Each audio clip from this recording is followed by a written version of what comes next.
Hello learners, welcome to banking solutions. कैसे हैं आप सभी? आशा करता हूं आप सभी बहुत ही अच्छे होंगे। आपकी तैयारी बहुत अच्छे से चल रही होगी। आज का वीडियो उन सभी स्टूडेंट्स के लिए है जो बैंकिंग एग्जाम्स की तैयारी कर रहे हैं और मॉक टेस्ट में उनके स्कोर्स नहीं बढ़ रहे हैं और इसकी वजह से वो डिमोटिवेटेड फील करते हैं। तो चिंता मत करिए। इस वीडियो में मैं आप सभी के साथ कुछ टिप्स, कुछ स्ट्रेटेजी डिस्कस करूंगा जिससे कि एग्जाम में आपके स्कोर इंप्रूव हो सकते हैं। ठीक है, तो वो टिप्स और स्ट्रेटेजी डिस्कस करने से पहले मैं आप सभी के साथ रीजंस डिस्कस करता हूं कि आपके एग्जाम में मार्क्स कम क्यों आ रहे हैं। ठीक है, क्या क्या रीजंस हो सकते हैं? तो टोटल 3 रीजंस हो सकते हैं। पहला रीजन कि आप में कॉन्सेप्ट की कमी हो, ठीक है, या कॉन्सेप्ट आपका वीक हो। ठीक है, जिससे ही क्या होगा कि एग्जाम में आपसे क्वेश्चन बनेंगे नहीं। आप क्वेश्चन टच करेंगे, सोचेंगे कि चैप्टर मैंने पढ़ा हुआ है, बट जब आप एग्जाम में क्वेश्चन बनाए जाएंगे तो आपसे बनेगा नहीं। मतलब कि आप में कॉन्सेप्ट की कमी है, आपका कॉन्सेप्ट उस चैप्टर में वीक है। ठीक है, दूसरा रीजन हो सकता है कि आप में स्पीड की कमी हो। ठीक है, आपको कॉन्सेप्ट आते हैं बट आप में स्पीड नहीं है। ठीक है, अब ये कैसे पता चलेगा आप में स्पीड नहीं है? तो जब आप मॉक के एनालिसिस करते होंगे तो उस टाइम आपसे क्वेश्चंस बन जाते होंगे, बट जब आप मॉक देते होंगे, एनालिसिस के टाइम में आपसे बन जाते हैं, बट जब आप मॉक देते हैं उस टाइम में आपसे नहीं बनते हैं। तो मॉक दे रहे उस टाइम नहीं बन रहे हैं और एनालिसिस करते टाइम आपसे बन जा रहे हैं। मतलब टाइम लिमिट जब आपके पास रह रहा है तो आपसे क्वेश्चन नहीं बन रहा है, आप नर्वस हो जा रहे हैं। बट जब आपके पास टाइम लिमिट नहीं है तो आप आराम से बाद में बैठकर उसे बना ले रहे हैं। इससे पता चल रहा है कि आप में स्पीड की कमी है, आपको ज़्यादा क्वेश्चन की प्रैक्टिस करनी है। ठीक है, आप मैक्सिमम क्वेश्चन प्रैक्टिस करिए, उससे आपका स्पीड आ जाएगा तो मॉक में मार्क्स इंक्रीज हो जाएंगे। और तीसरा रीजन हो सकता है आपका एक्यूरेसी। ठीक है, आपकी एक्यूरेसी कम रहती है, आप तुक्के ज़्यादा लगा देते हैं या सिली मिस्टेक कर देते हैं या क्वेश्चन ठीक से नहीं पढ़ते हैं, कैलकुलेशन मिस्टेक करते हैं, जिसकी वजह से आपका एक्यूरेसी कम हो जाता है, क्वेश्चन ज़्यादा गलत होते हैं आपसे। उसकी वजह से जितना आपका स्कोर आना होता है उससे कम आ जाते हैं स्कोर। तो इससे भी आपका मॉक में स्कोर नहीं बढ़ता है। ठीक है, तो ये 3 रीज़न है। आप मुझे बताइए कि इन तीनों में से आपका कौन सा रीज़न है। ठीक है, अब चलिए कुछ टिप्स डिस्कस करते हैं। तो सबसे पहले आपको एनालाइज करना होगा प्रॉब्लम को। ठीक है, कैसे आप प्रॉब्लम एनालाइज करिएगा? सबसे पहला स्टेप यही है कि आप कहाँ अटक रहे हैं आपको ये पता होना चाहिए। तो उसके लिए आपको मॉक की एनालिसिस अच्छे से करनी होगी, रिव्यू करना होगा आपको मॉक का अच्छे से।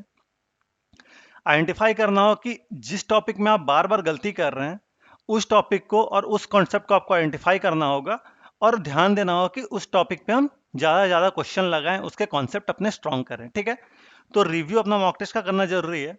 और आपको अपने स्पीड और एक्यूरेसी पे भी ध्यान देना होगा। क्या आप किसी खास टॉपिक में ज़्यादा समय लगा रहे हैं? अगर आप ऐसा कर रहे हैं किसी खास टॉपिक में ज़्यादा समय लगा रहे हैं तो आपको अपनी स्पीड पे ध्यान देनी होगी। और आपको ये भी कोशिश करना होगा कि आपको एक्यूरेसी भी अच्छी रखनी है, ज़्यादा क्वेश्चंस गलत नहीं करना है। ठीक है, तो इन 2 चीज़ों पे आपको ध्यान देना है पहले तो। उसके बाद आपको अपने वीक एरियाज पे फोकस करना है। ठीक है, जिन टॉपिक्स में आपको परेशानी हो रही है उन्हें आपको रिवाइज करना होगा, उसका प्रैक्टिस करना होगा और उसके प्रैक्टिस के लिए आपको एक्स्ट्रा टाइम निकालना होगा। ठीक है, और दूसरा चीज कि आपको अपनी अंडरस्टैंडिंग को स्ट्रेंथन करने के लिए अलग अलग रिसोर्सेज यूज करने होंगे। जैसे कि आपको बुक से, ऑनलाइन ट्यूटोरियल से, प्रैक्टिस क्विज़ से, टॉपिक टेस्ट से, इन सभी चीज़ों से आपको प्रैक्टिस करना होगा ताकि आप अपने स्ट्रेंथ को आइडेंटिफाई करें और वीकनेस को आइडेंटिफाई करें। ठीक है, और वीकनेस पे अपना ध्यान दें और उस पर ज़्यादा से ज़्यादा फोकस करें। ठीक है, इसके बाद आपको प्रैक्टिस करनी है अलग अलग मॉक टेस्ट से, अलग अलग मॉक्स के प्लेटफॉर्म से आपको प्रैक्टिस करनी है। आप 2 से 3 टेस्ट खरीद लीजिए अलग अलग प्लेटफॉर्म से। इससे आपको वाइड रेंज ऑफ क्वेश्चंस मिलेंगे जिससे कि आपको प्रैक्टिस करने में आसानी होगी। ज़्यादा से ज़्यादा क्वेश्चन की आप प्रैक्टिस करिए तो एग्जाम में आप नर्वस नहीं होगा, आपको हर तरह के क्वेश्चन से डील करने आ जाएगा। इसलिए आप 2-3 तरह के मॉक टेस्ट परचेज करके रखिए। ठीक है, इससे आपको आपके नॉलेज गैप्स को के बारे में पता चलेगा और आप उस तरह के क्वेश्चंस को ज़्यादा कर पाइएगा तो एग्जाम में आपको उससे दिक्कत नहीं होगी। ठीक है, होता है ना कि आपको नया टाइप का क्वेश्चन दिख गया एग्जाम में तो आपसे नहीं बन रहा है, तो आप अलग अलग प्लेटफॉर्म से जब मॉक लगाइएगा ना तो आपको ये दिक्कत नहीं आएगी। आपको अलग अलग तरह के क्वेश्चंस करने में आसान, अलग अलग तरह के क्वेश्चंस की प्रैक्टिस रहेगी। तो नेक्स्ट स्ट्रैटेजी ये है कि आपको अपनी टेस्ट टेकिंग स्ट्रैटेजी को रिफाइन करना होगा। ये आप कैसे करिएगा? तो सबसे पहले चीज़ आपको टाइम मैनेजमेंट सीखना होगा। टाइम कैसे मैनेज करें एग्जाम में? तो इसके लिए आप एक प्लान डेवलप करिए कि हर एक क्वेश्चन को कितना टाइम देना है depending upon the difficulty level. ठीक है, और दूसरा ये चीज़ कि आपको क्वेश्चन अटेम्प्टिंग स्ट्रैटेजी भी सीखनी होगी। देखिए एग्जाम में आपको खास करके पीओ के एग्जाम्स में सारा क्वेश्चन अटेम्प्ट नहीं करना होता है, कुछ क्वेश्चन स्किप भी करने होते हैं। और अगर आपको ये कला आ गई ना क्वेश्चन स्किप करने की तो आपके एग्जाम्स में मार्क्स बढ़ने से कोई नहीं रोक सकता है। किस तरह के क्वेश्चन एग्जाम्स में करने होते हैं और किस तरह के क्वेश्चन स्किप करने होते हैं ये आपको आना चाहिए। तो आपको मॉक लगा लगा के ये अपनी स्ट्रेटेजी को रिफाइन करना होगा कि किस तरह के क्वेश्चन को मैं बनाऊं और किस तरह के क्वेश्चन को मैं स्किप करूं। ठीक है, अब चलिए मैं आपको कुछ एडिशनल टिप देता हूं। सबसे पहले आपको अपनी स्पीड और एक्यूरेसी दोनों पे ध्यान देना होगा। ठीक है, केवल जल्दबाजी में क्वेश्चन को सॉल्व करने की कोशिश नहीं करनी है। ज़्यादा से ज़्यादा मार्क्स स्कोर करने के लिए आपको अपनी स्पीड और एक्यूरेसी दोनों पे ध्यान देना होगा, दोनों को बैलेंस करके चलना होगा। और दूसरी बात ये कि आपको एक पॉजिटिव एटीट्यूड मेंटेन करना होगा। फेलियर से डिस्करेज मत होइए, ये आपका असल एग्जाम नहीं है, प्रैक्टिस है बस। आपके कभी मार्क्स कम होते होंगे एग्जाम में, कभी बढ़ते होंगे, पर यहाँ पे आपको गलतियों से सीखना है।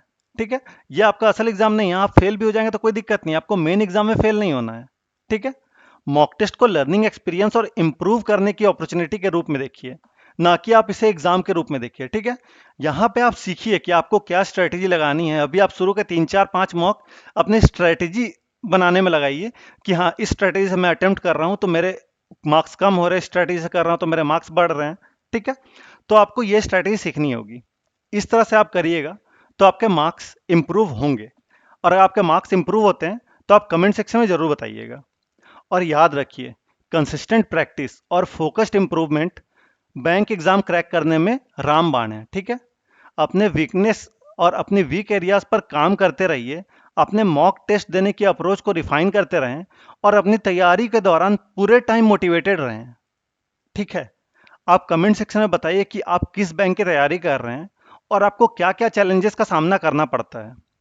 अगर आपको ये वीडियो पसंद आया तो इसे लाइक करें और उन सभी दोस्तों के साथ शेयर करें जो बैंकिंग परीक्षाओं की तैयारी कर रहे हैं।